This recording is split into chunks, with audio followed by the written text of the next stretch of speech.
উত্তেজনা বিরাজ করছে এবং সকাল হইতে মানুষ রাস্তার লাইনে ব্যারিকেড সৃষ্টি করছে ইত্যাদির ফলে প্রশাসন আসছে, আর্মির অফিসার অকল আসছে এবং অফিসার অকল আইনের বাদে কিছুক্ষণ আগে আর সাবেক এমপি জনাব শাহজাহান চৌধুরী এবং আইসহ আর্মি অফিসার অকল আরা বসছি ইতারা লেখেন সন্তোষজনক আলাপ আলোচনা ইয়ানুল্লে এই যে আর দেশের কিছু মানুষ আহত হওয়ার কারণে স্বাভাবিকভাবে আর দেশের মানুষের ভিতরে উত্তেজনা বিরাজ করছে ইয়ানোর দ্বারা কিছু ছোটখাটো ঘটনা হয়ে আর অনুরোধ করছি যে এই ঘটনার পরিপ্রেক্ষিতে আর স্থানীয় মানুষের বিরুদ্ধে মামলা এবং প্রকারের হ্যারাসমেন্ট যাতে নগরে আর অনুরোধ করছি তারা একমত হয়ে 2 নম্বর হইলে সীমান্ত আর কানার্মে ইন থাকিলে বারবার সীমান্ত সমস্যা হইব গন্ডগোল হইব আর প্রযুক্তিগত মানুষ আর ব্যবসায়ী তার ক্ষতি হইব আর অনুরোধ করছি যে সীমান্ত মাঝে এ ধরনের বিচ্ছিন্নতাবাদী হনিকেরা যাতে নরাকি যাতে ফ্রি করে দেয় ইয়ানোর ব্যাপারেও প্রশাসন বা আর্মি প্রশাসন আর একমত হয়ে ইয়ানো আর আশ্বাস দিয়ে তো তারা অনুরোধ করছে যে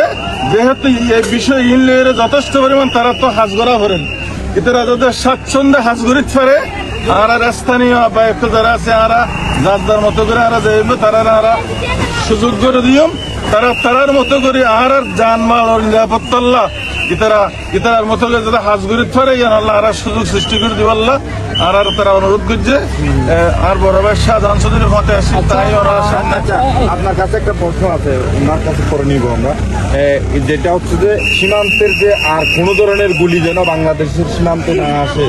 এটা নিয়ে বিজিবি পক্ষ থেকে কি বলা হয়েছে আপনাদেরকে কি বলছে জনপ্রতিনিধি হিসাবে ওনারা কি বলছে ওনারা বলছে যে এখানে যদি কোনো গন্ডগোল না থাকে যেটা আরসার সাথে গন্ডগোলটা হচ্ছে ওটা না থাকলে তো ওদের কাছ থেকে বাংলাদেশে গুলি আসার কথা নয় এই জন্য এটার সমাধানটা হচ্ছে সীমান্তে কোনো আরসা বা রোহিঙ্গা কোনো সন্ত্রাসী গোষ্ঠী সীমান্তে থাকবে না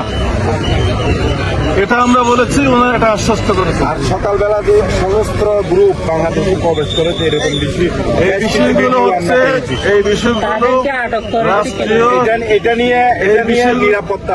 জাতীয় নির্বাচন এই বিষয়গুলো নিরাপত্তা বিঘ্নিত হবে কিনা এই বিষয়গুলো জাতীয় নিরাপত্তার বিষয় এগুলো নিয়ে সেনাবাহিনী বিজেপি এগুলো নিয়ে কাজ করতেছে অলরেডি। ওকে ধন্যবাদ আমরা দাদার কাছে আছি